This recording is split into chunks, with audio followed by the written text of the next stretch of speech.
Well, I mean, obviously, I think I'm best known for being the singer and the keyboard player in the rock group Styx. I think more than anything, that's what people know me as. Picture this, 1979. Styx is playing Madison Square Garden. Tens of thousands of fans are singing along to Dennis DeYoung's soaring voice on Come Sail Away. Lights are flashing, the energy is electric, and the band seems to be on top of the world. But backstage, cold stares, silent wars, broken trust. While DeYoung was the voice of the band, he was slowly becoming the outsider. Now, after decades of silence, Dennis DeYoung is no longer holding back. What he reveals about Styx isn't just shocking, it changes everything fans thought they knew about the band. In the early days, Styx was a dream born in the streets of Chicago. DeYoung, his brother-in-law John Kurolowski, and the Panozzo brothers laid the foundation. Then came Tommy Shaw, the spark that would ignite both success and division. DeYoung was intense, focused, a visionary. He wasn't just a keyboard player, he was the band's architect. He had a taste for the dramatic, for grand concepts, for perfection. But this creative drive soon became a wedge. Tommy Shaw and James J.Y. Young didn't want Broadway. They wanted blistering guitars and classic rock energy. Rehearsals turned into battlegrounds. Decisions turned into fights. The harmony on stage masked the war behind it. 1983, Styx stood at the edge of transformation and destruction. With Kilroy Was Here, Dennis DeYoung wasn't just writing music, he was crafting a rock opera, a theatrical rebellion against censorship and conformity. Synth-heavy, dramatic, conceptual, it was everything DeYoung dreamed of. But to Tommy Shaw and James J.Y. Young, it felt like a nightmare they couldn't wake up from. DeYoung poured his soul into Kilroy, scripting dystopian characters, building elaborate stage productions, and demanding theatrical acting from bandmates who never signed up to be actors. Tommy Shaw, in particular, felt suffocated, not just creatively, but personally.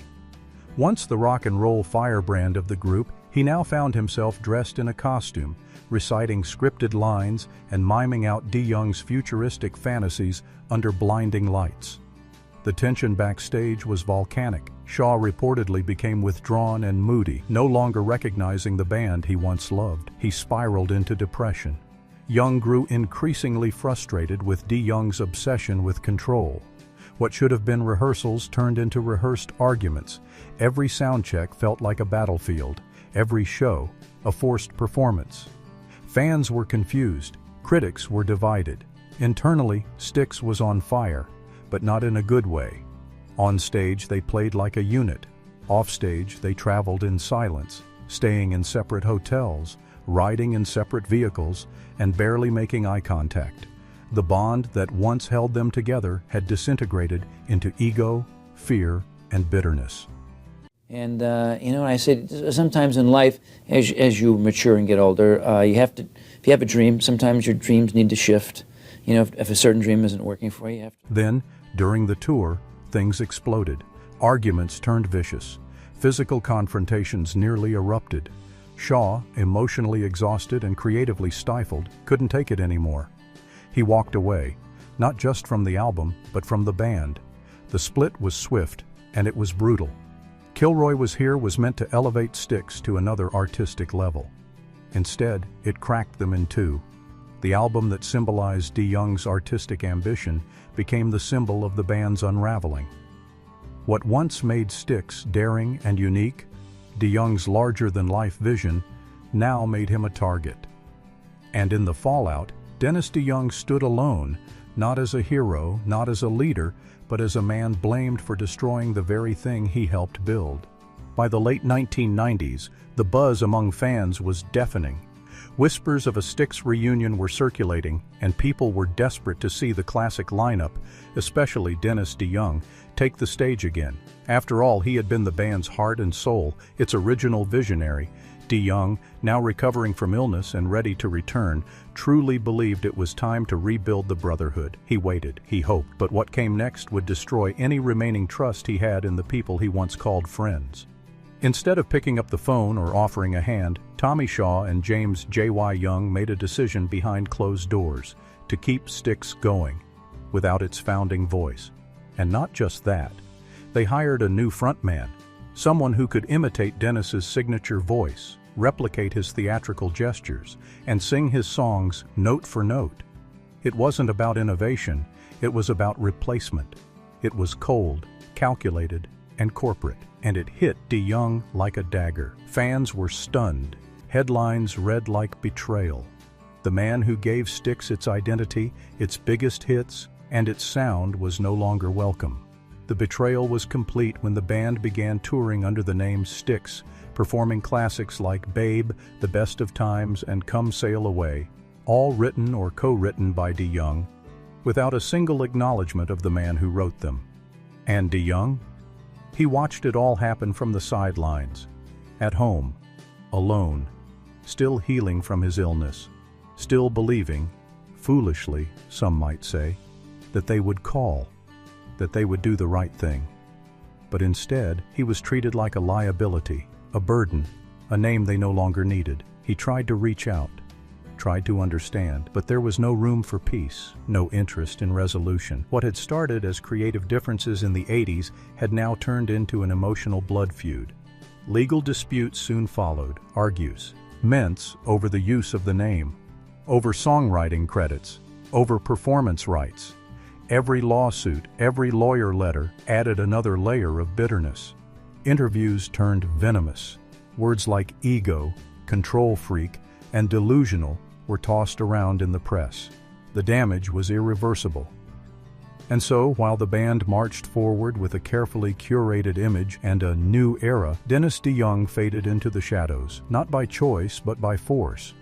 His legacy, once loud and bright, was being rewritten in real time, not with truth, but with silence.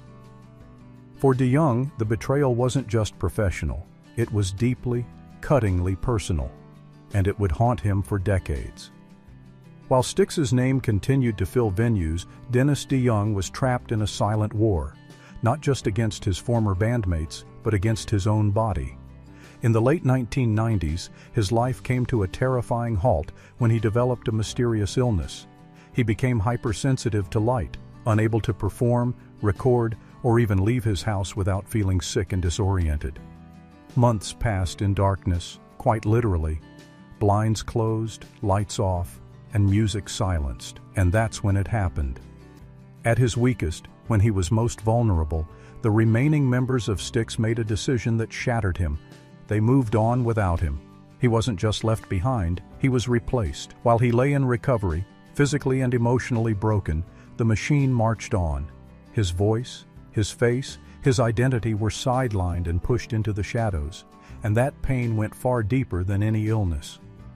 The music industry, always driven by momentum, didn't wait for him. Agents stopped calling, promoters ghosted him, venues backed out of solo plans. His name, once a staple on marquees, was now considered too risky, too complicated. He went from a headlining star to a ghost in his own story. The betrayal wasn't just professional, it was deeply personal. The people who had once been like brothers acted as if he were disposable. And as the Styx brand continued to thrive without him, he was forced to watch from the sidelines, his legacy paraded around without acknowledgement or gratitude. Depression crept in. His marriage suffered under the weight of anxiety, confusion, and emotional collapse. There were days when he reportedly refused to get out of bed.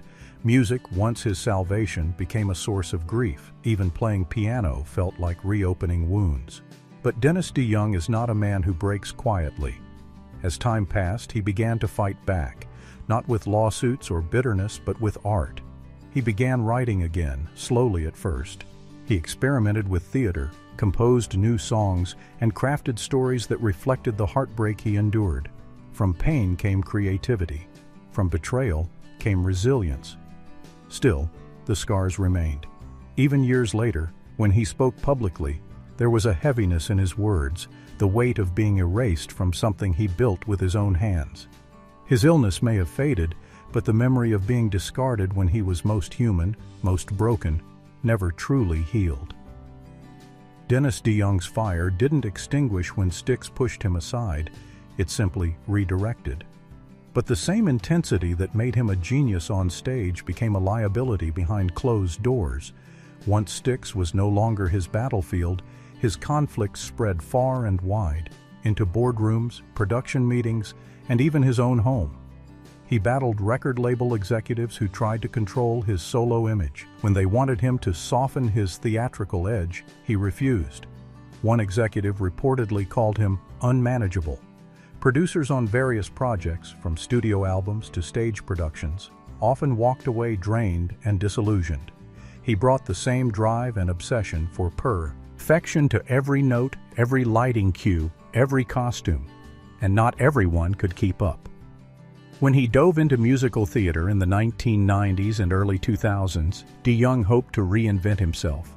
His rock musical The Hunchback of Notre Dame gained a cult following, but insiders whispered about grueling rehearsals, rewrites, and DeYoung's refusal to take direction. Some admired his vision, others found it unbearable. Collaborations often ended in frustration. For DeYoung, compromise felt like betrayal. The conflicts didn't stop at the stage door. Within his family, long-buried resentments over money, inheritance, and career choices began to surface. There were arguments over business decisions, over loyalty, and over who truly supported him. His deep obsession with his legacy, with being remembered the right way, became all-consuming. At times, it overtook everything else. He could be warm and charismatic one day, and cold and confrontational the next. Close friends began to pull away. Some stopped returning calls, others quietly distanced themselves, unable to watch him spiral deeper into isolation. Those who remained saw a man fighting ghosts, the betrayal from Styx, the indifference of the industry, the silence from once trusted allies. The louder he fought for recognition, the lonelier it got around him. In his attempt to control the narrative of his own story, DeYoung found himself pushing away the very people who once stood by him. It was no longer just a battle for musical respect. It was a war to be seen, heard, and remembered. And it came with a cost that no gold record could erase. Today, Dennis DeYoung stands at a strange crossroads, worshipped by generations of fans, but permanently cast aside by the very band he co-founded and shaped. His solo records continue to earn praise. His ballads are still played at weddings. His voice remains instantly recognizable, iconic. And yet, when Styx walks on stage today, it's as if he never existed. Behind the admiration lies a sea of personal grief. DeYoung didn't just lose a band, he lost brothers. What once felt like a family turned into a cold machine. Shaw and Young, once creative partners, now seem like ghosts from a past life, unreachable and emotionally gone. They don't speak, they don't respond. There's no apology, no closure, just silence and the sting of erasure. And yet, the betrayal didn't crush him. Not completely. He retreated, he mourned, but he also created. He poured the pain into music, solo projects, orchestral tours, and storytelling. Every note he sings today is laced with a deeper truth. A man trying to reclaim not just his name, but his legacy. He built Styx from a Chicago basement. He gave it heart, drama, and voice. And though others may continue under that banner, they can't erase the fingerprints he left on every album, every lyric, every note. Now, with time closing in and the stage lights dimming, DeYoung is speaking openly. The pain, the betrayal, the exile, it's all coming out. Not for revenge, but for truth. Because the final curtain isn't just about endings, it's about legacy. And Dennis DeYoung refuses to let his be rewritten by silence.